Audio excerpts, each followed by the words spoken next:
Yo, what's poppin', people? Cobra Star Green back with you guys with another video today. You know, I love that theme music for Mission Impossible. But yes, today, we are going to be talking about that new Mission Impossible film. As you guys can see, if you guys see it from the title or whatnot, it's going to be full on spoilers. But we will be doing our review on Mission Impossible Dead Reckoning. As you see, part 1. Yes, we're going to be talking about this film. Now, like I said, this will be in great detail of spoilers. We're going to be spoiling it. I did post my non-spoiler review. Also have my non-spoiler review with Double Toasted. So you guys definitely see like all the non-spoiler stuff there. But this is just for the diehard. This is the one for y'all that just really want to be spoiled and just really want to talk about this film. So, well, as I want to say today, I am not alone on this review. I also am here with my co-host Emery. Say what's up. What's up, everybody? Yo, yes, and we're gonna be breaking down this whole entire film. Was this movie good? Was this movie bad? Well, let's go ahead and talk about it. Cue the intro. Finally, you, we got a problem. We got a problem. We got a problem. We got a problem. We got a problem. We got a problem. It's probably you. Yeah, we got a problem. We got a problem. We got a problem. We got a problem. We got a problem. So to me, this is one of the most consistent movie franchises we have out as of today. I feel like, because if we even look like at the Rotten Tomato score, it's pretty much consistent here. You guys can see that here's number 1. Dead Reckoning Part 1 is number 1. But you got Fallout, number 2, 97%. Rogue Nation, 94. You know, Ghost Protocol, that's number 4, 93%. You know, very, very consistently good. All high 90s, you know. So that's why I say this is definitely, to me, one of the most consistently good franchises we have out here today. And as you guys see in that high score and even my other review, yes, I did like this movie. You know, that's not what this main thing with this review is going to be about. This review is going to be about talking about certain plot points I couldn't talk about in the non-spoiler review. So let's go ahead and talk about this. So pretty much in this movie, Ethan Hunt is pretty much on his biggest mission yet. And even his hardest mission yet.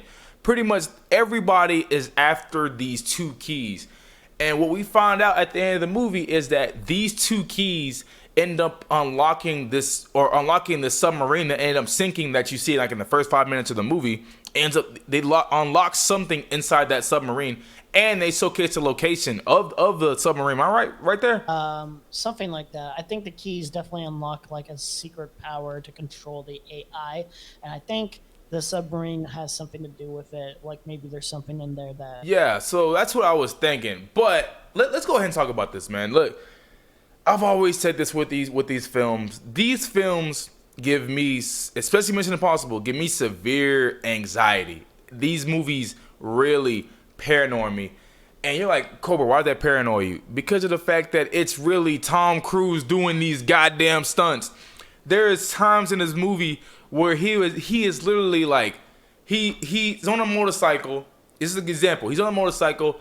He flies off a motorcycle to catch a train. So he's in midair on a parachute trying to catch a train. And that's really him doing that. That's why these movies kind of scare me. You know, I don't know how you feel about it, Emery. But like just the stunts, just how Tom Cruise was. It's really him doing it. It's not no stunt performer. It's really him. Well, yeah, there's an intensity to it for sure, but like I think I feel less anxiety knowing that he's alive or whatever, and I'm like, okay, he's cool, he's doing it. But like when he's filming the new one, I'm like, wow, this guy could probably die from one of these stunts at any moment. Like this is insane, you know, stunt work for sure.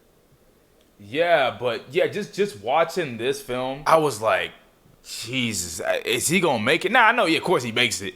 But it's just like, God damn, like, how does he do this? And not even that, is that if you watch this movie, here's that shot I was talking about earlier.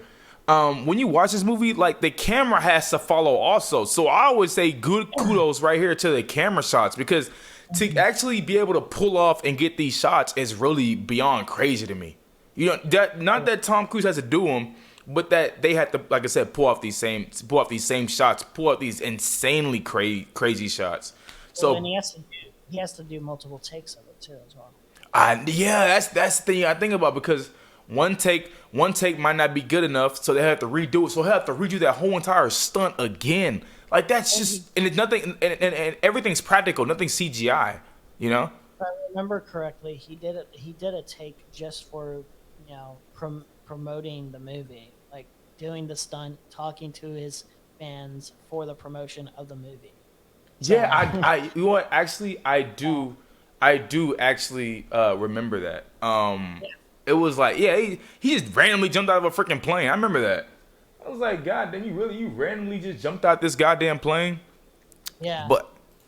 But yeah, man, and let's just talk about, like I said, the action in here, choreograph, just like in the other films. It's always amazing here. Now I do want to talk about these characters, man. We can go through down the line. We ain't got to spend too much time, but yeah, first one, man, we gotta talk about him. Hey, Tom Cruise, Ethan Hunt, man, amazing as he always is. Every movie, I feel like he steps up. And what I'm noticing is that in every movie, he's getting wiser than he was in the last movie. Like the last movie, he was pretty wise, but in this one, he's realizing stuff just off the bat, like, oh, you fake. Oh, wait, somebody's telling you, stuff like that. I'm like, oh crap, as we're getting along, he's actually getting smarter and smarter and smarter. How'd you feel about Tom Cruise in this movie, Emery? He's playing Tom Cruise, but there's a sincerity to the character that he's playing. You can tell Ethan Hunt cares about like his friends, cares about succeeding in the mission and helping, actually doing, making up for like I guess his criminal past. I guess he had a criminal past, if I remember correctly. I don't remember the lore of these movies very well, but he seems like a very sincere character who cares. Is my point. And the thing about to say, yeah, and the thing about it is like pretty much he's all about family, Like his crew is his family. It's the people that he wants to protect. And I was kind of glad to see there's an enemy out there that's like, oh, I know how to get to you. I'm gonna get to your family, So I really did appreciate that. Mm-hmm. So it's an enemy that kind of creates very high stakes, I should say. Yeah. Go ahead. Yeah, I liked him. Like, it's not like the most amazing acting performance of like the whole year or anything. It's not like that much of an in-depth character, but he's a solid protagonist. He's a likable protagonist. He gets the job done. I like him. Yeah. Oh, definitely. I can't agree with you more than what you just said. Now, next thing I'm going to we're gonna talk about some other characters.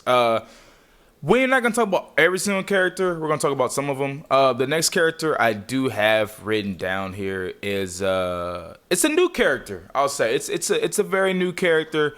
She just got brought into the franchise with this movie, but you have seen her and as Captain Carter. She was Peggy Carter and Marvel. But I'm talking about. I'm trying to get a picture. I'm talking about Haley Atwell here. Gorgeous Haley Atwell. And I'll just say this. I really did enjoy her character. I don't know how everybody feels about her character, but the reason why I really liked her character as much as I did was because that she was vulnerable. She was the most realistic character I think we've seen in a while. I shall say. There's certain scenes like right here with her and Tom Cruise, and she just feels like she's out of her league here. I'm like, wow, she's actually putting she's putting a realistic approach on these, unrealistic ass moments, I should say. What are you gonna say about her? She feels like, I don't know. She has spunk. I like her. I don't hate her or anything, but I do definitely feel like at a certain point the shtick got old of her, like, keeping on running away from like Ethan Hunt when like by a certain point it's like, this is not the wise move. Like, why do you not fuck this guy at this point? Like, it was, I get, yeah, that could bother me a little bit. Yeah, it was definitely bugging me at a certain point. And I mean, yeah, I like her, like, but like, yeah, it's just as simple as that. Like, I think Haley Atwell did a great job. I think they have good chemistry as well. Yes, that's one thing I didn't say in my other review is that I think they really do. Her and Tom Cruise really do have really good chemistry, because I just saw a movie with Indiana Jones, and Indy and his goddaughter. That chemistry wasn't it at all, So it was really actually refreshing to see some really good chemistry on the screen that we did here. You even have as we were talking about before. I guess I loved her character. I think with her, she was the most believable character we've had in a while, at least that I've seen in a while. Someone that comes in and pretty much she was a thief.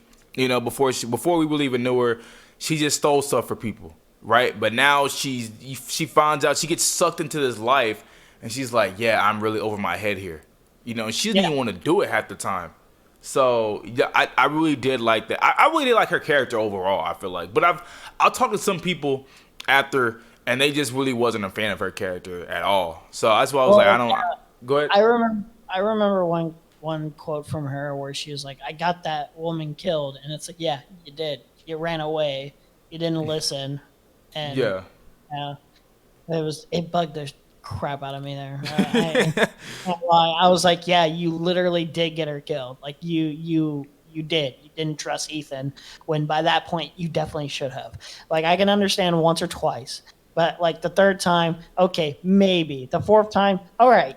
How can you not trust him? Like it was driving me insane. Like it was funny, but it was also like for the movie's plot and character development and stuff. It just drove me a little wild. Yeah.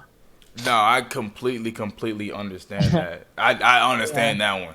So yes, the next character we're gonna talk about today is honestly he's one of my favorite villains. Like I really got introduced to him. Actually, Emery put me on this guy. He was the villain of Ozark in the early seasons, like the first episode and things in that nature. And he plays Dell in that show, and he's an amazing villain. And he's even a villain here in Mission Impossible. But he plays Gabriel in this movie. I don't know how to say his real life name. Do you know how to say his real life name? Esai Morales. Esai Morales. Yeah. Okay. Yeah, sorry. I'll say this. I liked him a lot more in Ozark. Just because like in Ozark he was so menacing, he was so calculating in there. Like you had a reason to be scared of this guy. He was so intimidating. It's intimidating in Ozark. And here he's the same way kind of, but there's something holding him back because there's like a greater evil that's behind him. And I think that really like kind of like diminishes his character a little bit, at least in my eyes. What was the group he was working for? Jeez, I know I saw the movie last week. I'm gonna be real with you. I don't remember. Yeah, it was. I was gonna say this. Was it called the Syndicate? Goal is to control the AI at the end of the day. Yeah, but he's working for somebody else.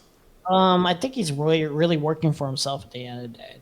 That's the idea that I got in my head. Oh, okay. Cause I was like, I wasn't sure. Cause I know like it's something that like calculates what Ethan's gonna do. You know.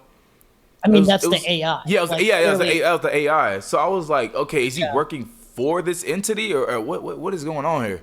He's working basically for it and with it, but I think the idea is that like the AI would rather have him in control because of reasons. So like the idea is that AI and him are collaborating to prevent people from controlling the AI that isn't him.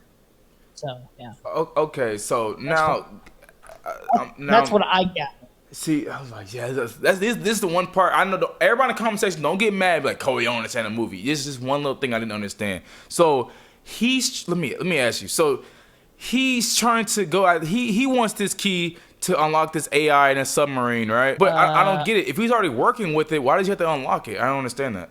Well, like you want to prevent somebody from. He wants. At the end of the day, the AI wants to be. I don't know if the AI wants to be controlled, but if it's going to be controlled, it's going to be controlled by like someone like him who like AI already pretty much trusts and works with, and their like thoughts are aligned. Basically, Gabriel wants to destroy humanity at the end of the day. I don't think he really cares. Because he's just like that's the angle. He's just like everybody else. Screw Ethan, pretty much.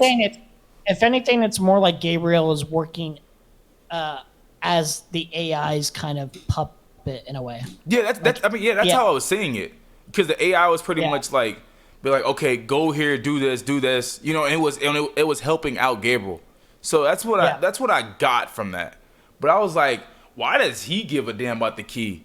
You know, that's the only thing I saw. 'Cause I was like, yeah, he gets this key and he finds a submarine, but he's already working with that same AI, right? Or am I tripping?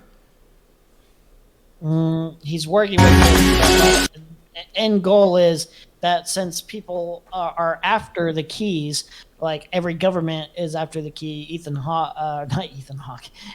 Ethan Hawke. Ethan Ethan, whatever his name is, Ethan Hunt. Ethan Hunt, yes. Ethan Hunt is after the key to make sure no one else gets it, or to like oh yeah, no, Ethan Hunt wants to destroy the AI. He thinks, the Yeah, AI because can be falling in the wrong AI hands could be the worst. The AI is threatened by Ethan Hunt. See, I remember man, it was like that first part of the movie, like where it's like showing that like he's pretty much a ghost. I thought that was dope. Like, remember the first like 5 minutes of the movie, not even him, they don't really show him, but they show like there was like a nuke or a missile that was going towards the submarine, and then like the missile disappeared, and then the other submarine that shot their missile trying to defend themselves, missile coming back around. I was like, yo, that's so dope. Yeah. I remember somebody laughed at that moment. I don't know if that was supposed to be an intentional laugh, like when like they got tricked, but it seemed like a moment where like I can see people like finding that actually funny instead of just like intense and funny at the same time of like, you got pranked. It was a comment, I think. Can I talk to you about like I think like I like how they deliver comedy in this film. Yeah, I was gonna actually talk about that next. Yeah, we can do that. I was gonna spend time on two more characters, just really quickly. Yeah. We ain't gotta go too much in depth with them. Actually, it's three more. You got Rebecca Ferguson here. You got Benji, and then you have what's his name? Luther. So I just want to spend time on those three characters. Luther is still my favorite character. Him and Benji are still my favorite characters in these movies. I honestly, just watching their growth in these movies and how much faith they put in Ethan when you watch this and how much trust they put in this guy, it just makes me love their character even more. Because I'm like, look, if I'm on a mission, I definitely want these two with me. I want these two like on the mission with me. So I've always loved them in the other films. Still love them here. And like you said, man, their comedy is good. At least to, and especially Benji in this movie, the way how he did his comedy, I was like, that's actually surprisingly really good. I don't know how you felt. How'd you feel about those? How'd you feel about Benji and Luther and Rebecca Ferguson? We talk about her really quickly.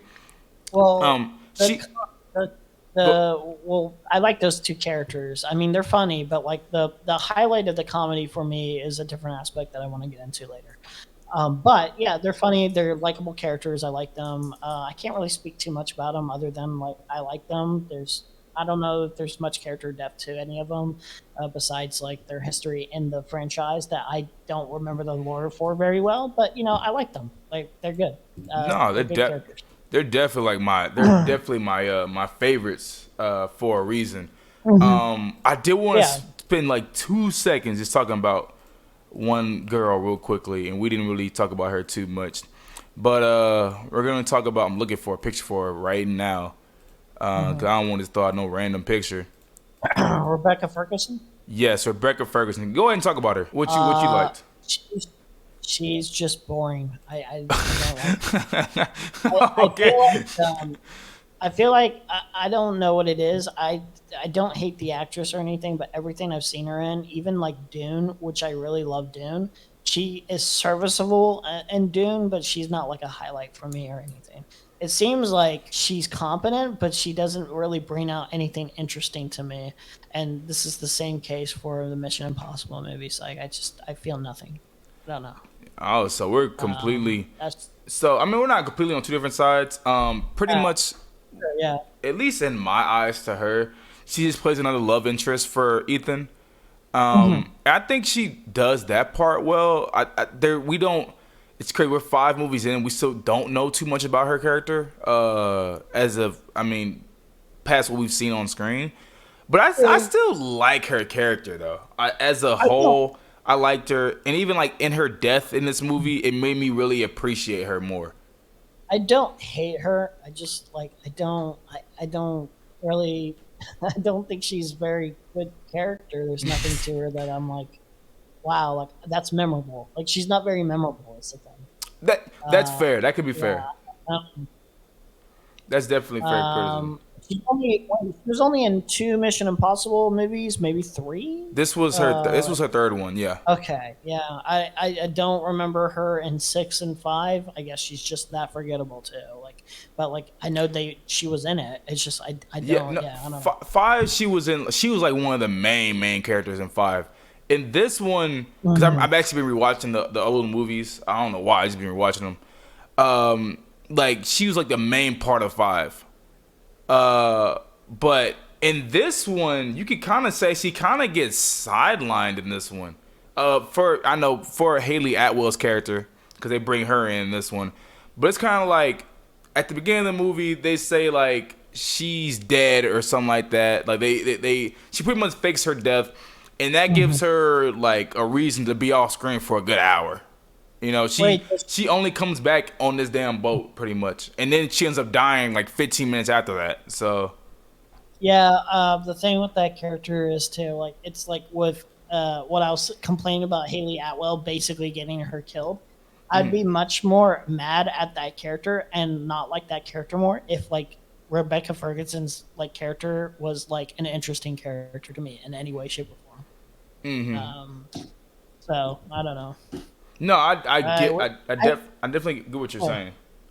Yeah, I wish I could be more positive about her, but like I don't know. Like I don't know what I could improve upon for the actress or the writing exactly.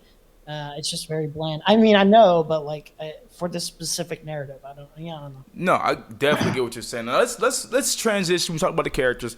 Let's transition. Let's talk about the comedy in the film because that was a big thing from you. So what did you like so much about the comedy? I think the comedy feels more like subtle, for the most part. Like the chase sequence in Italy when they get into the like little yellow car. Yes, yeah. That is like really fun to watch and funny to watch, but it's not like in your face of like, haha, you should be laughing at this. Like there is like a moment there, but like mostly like everything that's happening, like all the like stunt work and all the action is the humor, and it's so intense and high stakes. And you just look at this big Jeep that's being driven by Mantis Palm Clementeff, which I Yeah. like her. We'll get into it later.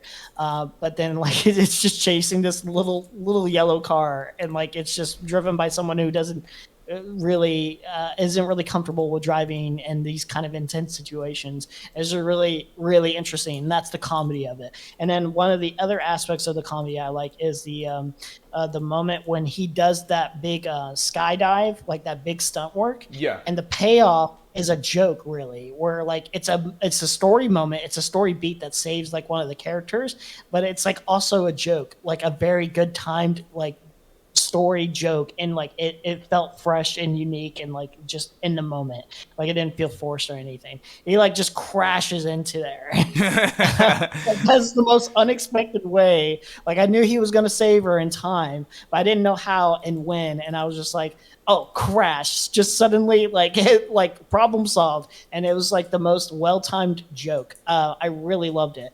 Just a lot of subtle stuff like that in terms of like when you want to deliver comedy, like you know, sometimes when you deliver a joke, sometimes it's like, oh, here's the joke, but like sometimes what's nice is just being like delivered a joke in such a way where it serves the narrative in the moment of the like story, where it just feels like in the moment. I don't know. Yeah, like I just really appreciated that with this film. No, I definitely get what you're saying. Like that's actually one of the surprising things Yeah. from this movie that I took away. Because I'm like, I know this movie's gonna bring the great action sequences, the big set pieces, and all that. But like to be grounded with the comedy there, you're like, okay, this I like this. Like I don't know the right word to use, but it kind of like it brings it more down to reality. I felt like because all this stuff they're doing, it's just like I have this scene pulled up right here. They on a freaking train like it's Uncharted. Well, The third act when they're doing that train sequence and how Yeah. crazy that is. But they'll balance in that humor. That just makes you feel like, okay, yeah, this ain't that. This is stupid, but it's not like crazily stupid, you know? Yeah, well, even like with the like submarine joke I referenced earlier, like, well, I don't even know if it was intended as a joke, but if it was, like, that's a really well placed joke because there's a high intensity moment, and then it's like the AI is like, haha, pranked you, but it's like, no, not really. Like, we're coming to get you, but like it serves the narrative. Like it's still a intense moment where you're like, damn, like that sucks for them, and like it still serves like a story function and like a drama function, but there was like a lot of humor to that moment. Right. Yeah, I liked how they did it in this film. It felt nice to see. I don't know. I guess I just don't get it a lot in a lot of movies nowadays. But yeah. No, I remember. Since we were just on that train sequences and the set pieces, let's just go ahead and transition over there now. Let's just say, man, these movies, they just keep getting bigger and bigger. I remember watching what was the one? I think it was 4. And in 4, pretty much, I have the clip up right here. But in 4, this dude, Ethan Hunt, is pretty much climbing up the tallest building in the world, which is in Dubai. And I remember being like, yo, there's so many scenes in each movie that make you remember the movie because of those specific scenes. Like, I'll say 4, Dubai scene. I'll say even 6, because I rewatched 5, but didn't pay attention too much. I kept falling asleep because I was watching it at 3 o'clock in the morning. I'll tell you, 6, man, at the end of the movie, where there's a helicopter with Henry Cavill in it, and Tom Cruise at the bottom, and he's trying to get it. That's an amazing little set piece.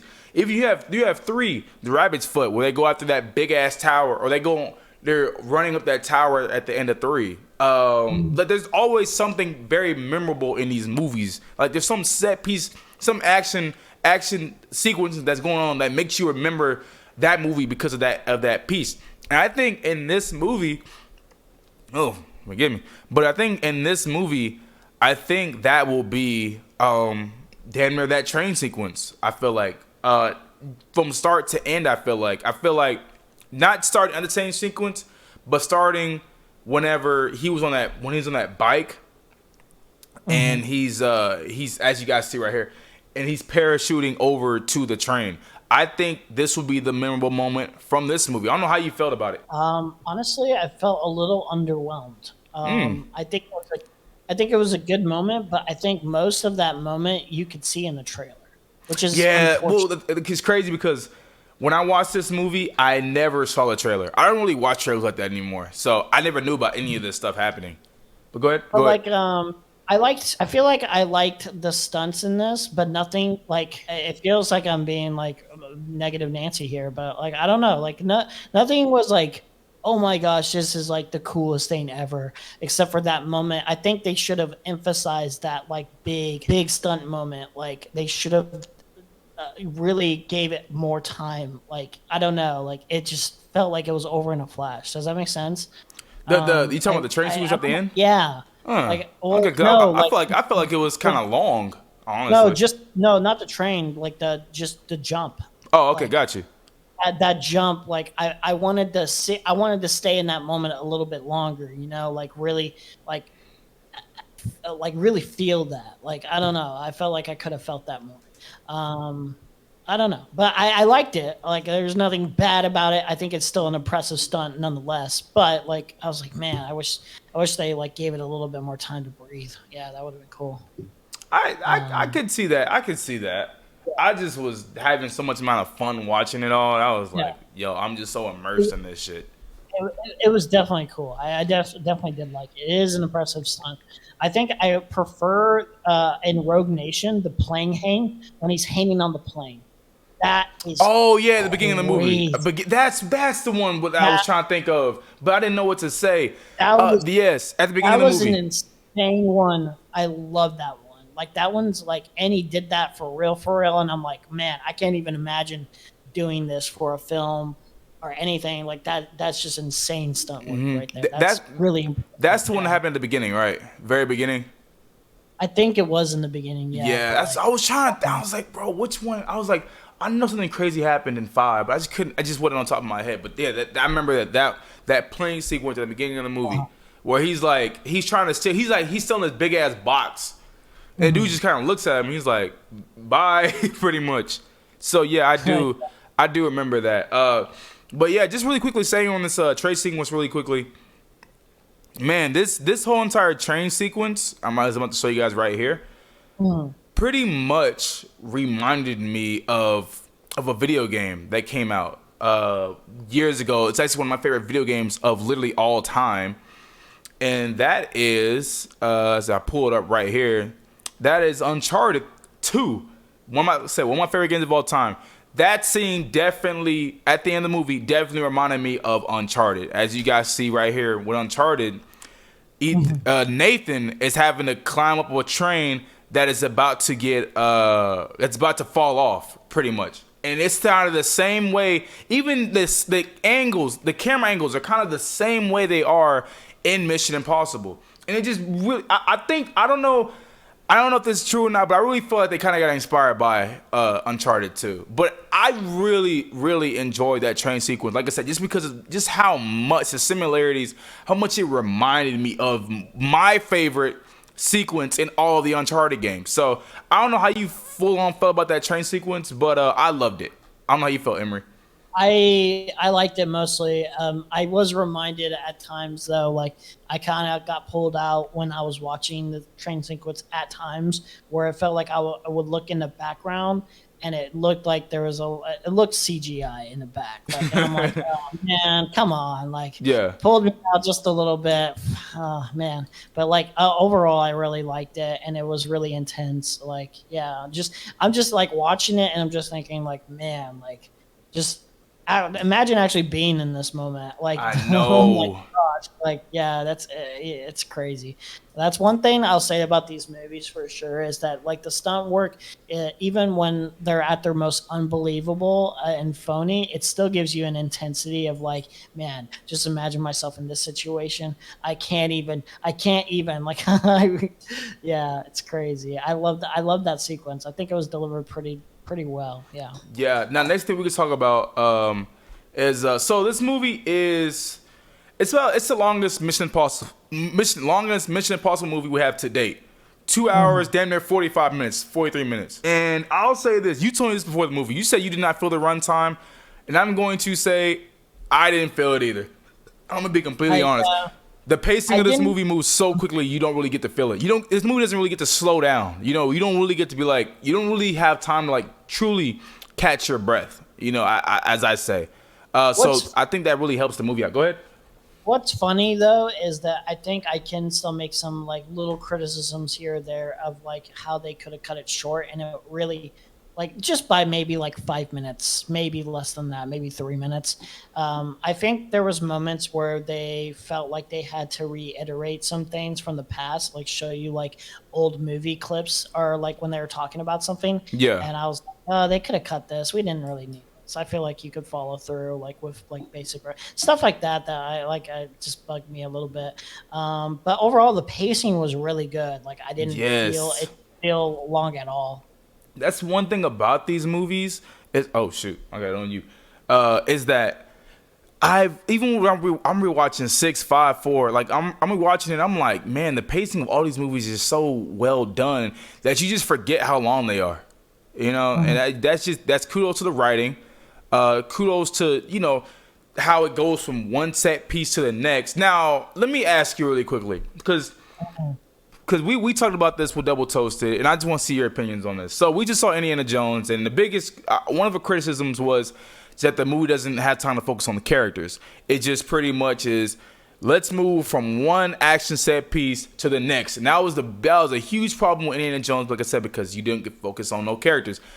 And in my eyes, I kind of felt the same way a little bit here. I kind of felt like this movie was moving from set piece to set piece.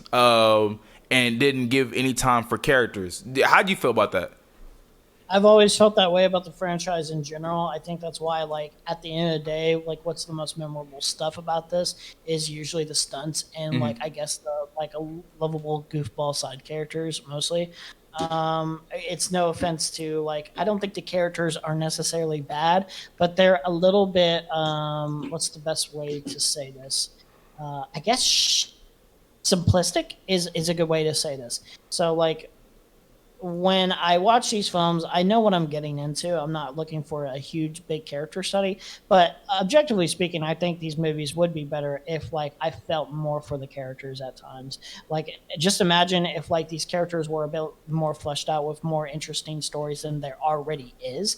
Like, the intensity of the situations and the stunts would be escalated at least, like, 5 notches above, I believe. No, I completely agree with you. But like I said, I was with the old Tose, and that was one of their criticisms. And I was like, well, if we say that for that movie, we kind of got to say it for this movie as well too. So, but it doesn't take me out the film. You know, it doesn't take me out. Another thing I want to talk about really quickly is, boy, if y'all really watched those last couple of movies, and this was one of y'all favorite parts about those movies, well, it's back here.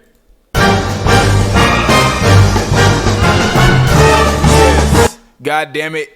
Everybody getting their mask ripped off, pretty much. The big thing about this is one of the reasons why I look forward to watching these goddamn movies is all the goddamn people ripping their goddamn mask off. You know, and they do a lot of that here too. How do you feel about everybody ripping their mask off? Because I love those scenes. Whenever you find out it's like somebody else under, how do you feel about it? You know what? You know what's funny is, to this day, like, even though I should expect it at times, sometimes they still surprise me with who has the mask on, and I'm like, did that surprise me? It's like, so silly.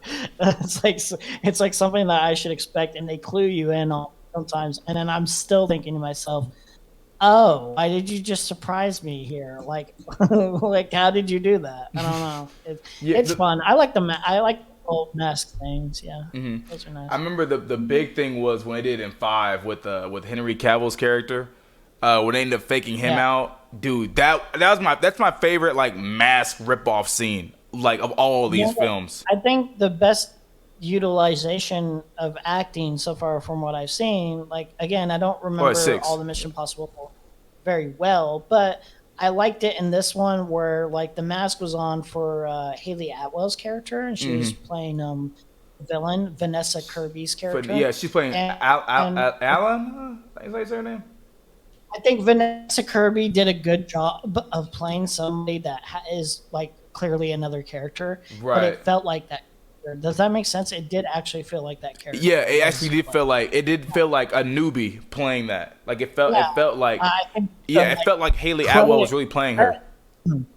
Credit there for Vanessa Kirby delivering, like, a really good performance there, with, like, actually making me believe that, like, somebody was playing her. Yeah, like, if that makes sense. Yeah. Yeah. No, we didn't talk about her too much. I do like her. Her character's not a big character, but I do like her for the presence she brings to these movies.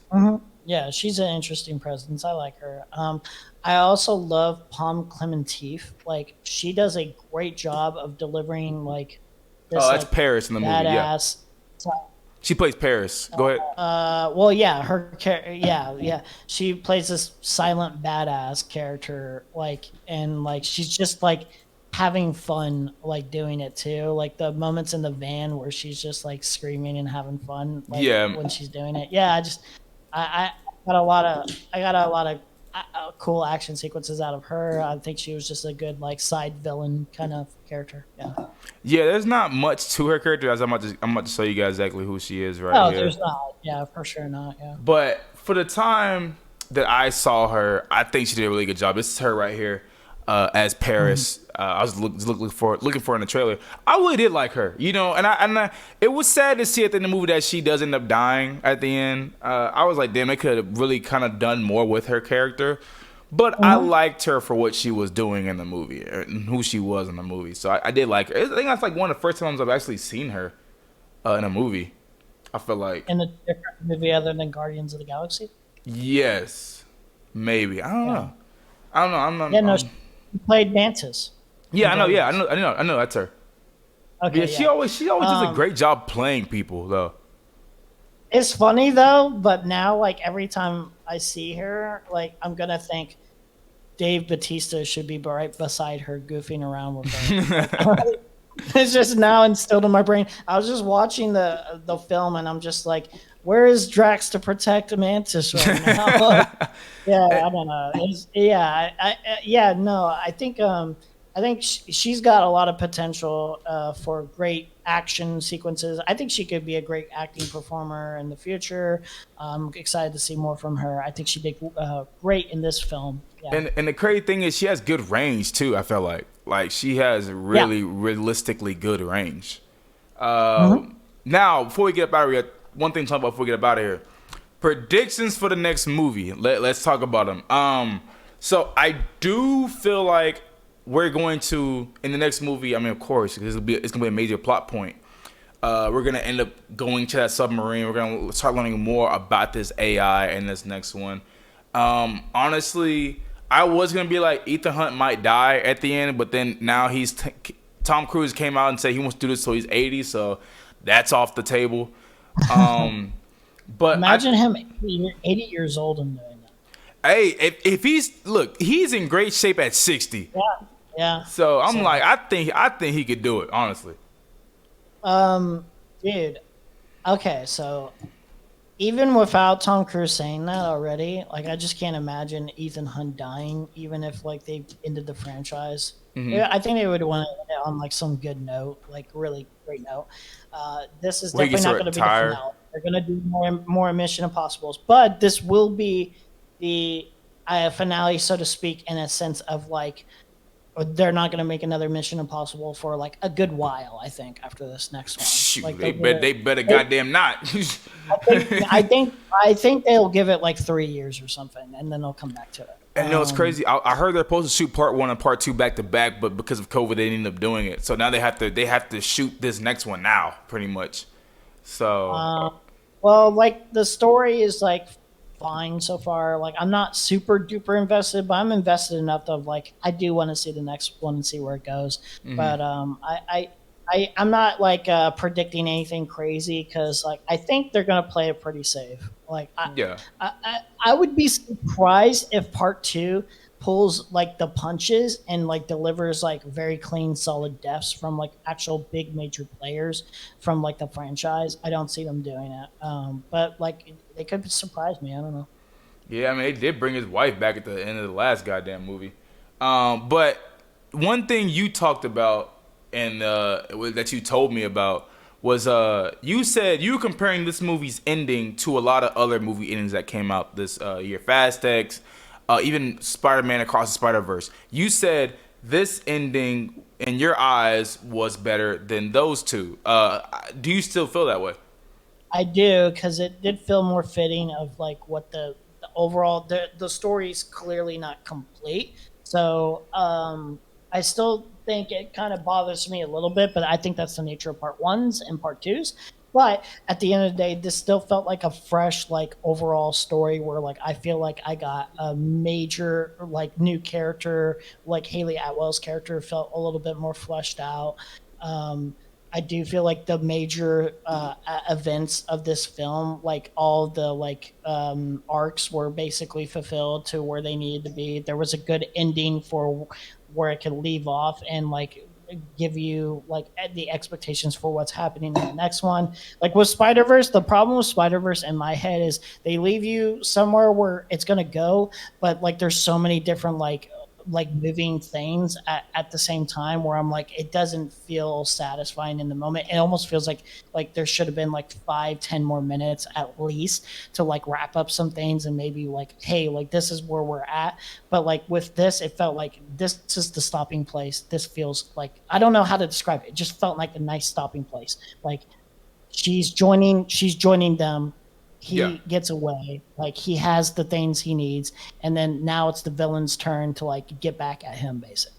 Pretty much, yeah, like cat and mouse game again. So going into let's go ahead. Let's do our final thoughts right now. You go ahead, go first. Final thoughts is I think Mission Impossible as a series, not just this one, is like the thing is like I love all the action and stunts. I generally like the characters, but they're a little simplistic. So there's like things left to be desired from this one and the franchise as a whole. But I enjoyed my experience. It's a great movie theater experience. I really loved like my time with it.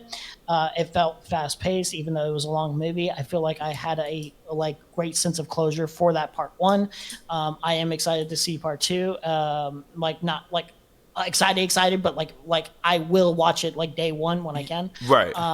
But yeah, no, I think on a subjective level, I'd say my experience with it was like a 8.5, and then objectively, I think the way the film's made and everything, like I have some like little criticisms of like maybe like please don't tell like the audience they'll go back in time like what's the show don't tell, like I think more subtlety could be used for these films, a little bit more character work could be used, but you know part two is not gonna like remedy this like unless like there's like this major turn. Anyway, objectively I feel like the film is made very well, especially the stunt work. I would say objectively it's probably on a 8.5 maybe 9. I would say 9. Yeah. Oh, got you. Yeah. Well, I'm gonna go a step higher than you. If you guys see my non-spoiler review, I give this movie straight up. I can put it up right here. Give the movie a 9.5 out of 10. Yeah, I'm still there. 9.5 out of 10. It's one of my favorite movies of the summer. I think it's gonna be one of my favorite movies of the year when it comes out. I mean, when I officially see it again tomorrow. But I'll just say, man, I know Top Gun made $1 billion, and I said this. I said this one should make $1 billion as well. If that I think go ahead. this better than Top Gun to me, and it should make $1 billion. If Yeah, Top Gun's gonna make $1 billion, this should make. This should make a smooth $1 billion. I know, especially this summer, a lot of movies been flopping. You know, a lot of The Flash. You know, Indiana Jones, everything been flopping. But a lot of these movies deserve to flop. Let's be real. well, yeah, it's because they have these fucking crazy ass budgets. You know, they got these ridiculous, stupid budgets. So this one, I think, had like 100 million, I believe, or maybe 200 million. I'm not sure. It wasn't crazy like the other ones. But yeah, this one to me deserved to make $1 billion. This one deserved to make $1 billion, and I can't wait to see the next one. The action in here is so good, man. Like you said, the pacing for it to be 2 hours and 45 minutes. It was like Avengers Endgame to me. Did not feel it at all. It was like Infinity War. Did not feel it at all. The characters, to me, are always what they've always have been. They've been great.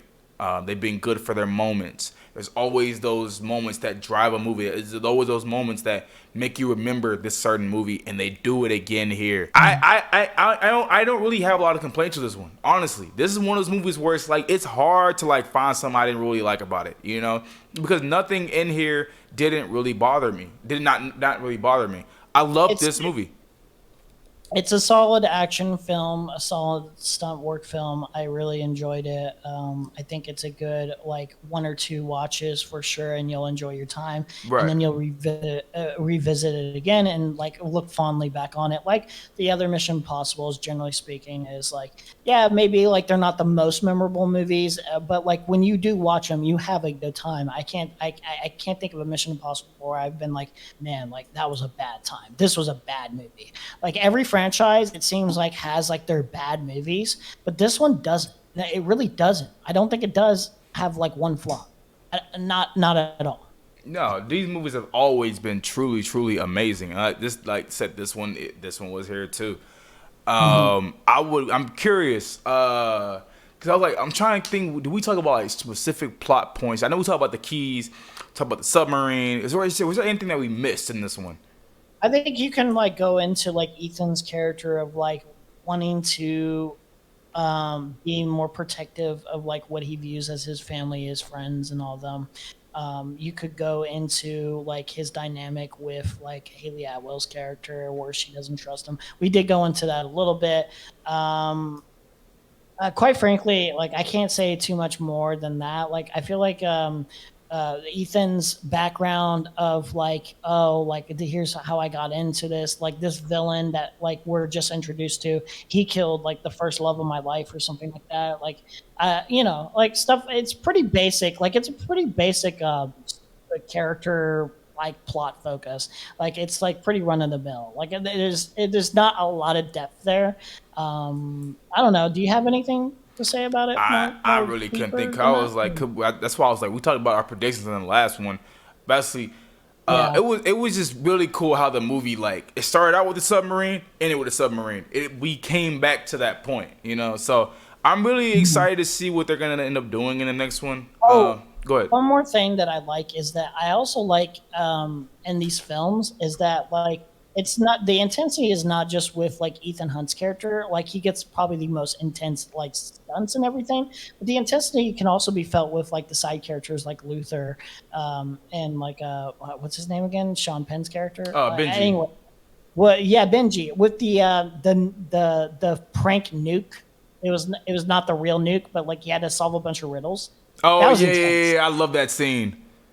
That was an intense scene, and like there's a little bit of comedy undercut with it, but like, and like they're going to be okay, obviously, but at the same time, you're just like, how are they going to get out of this? Like, and if you're like in that situation, how would you handle that? And like, it's so stressful. So yeah, I think stuff like that is delivered very well. I really like the intensity of like those simple moments as well. Yo, me as well. If there is anything we missed, please put it down below. Look, if it's your first time finding our channel, hit the subscribe button for your boy. Also, like this video. These take a lot of time to get done, so we do appreciate it. Hey, with saying that, we'll see you guys in the next one. Peace.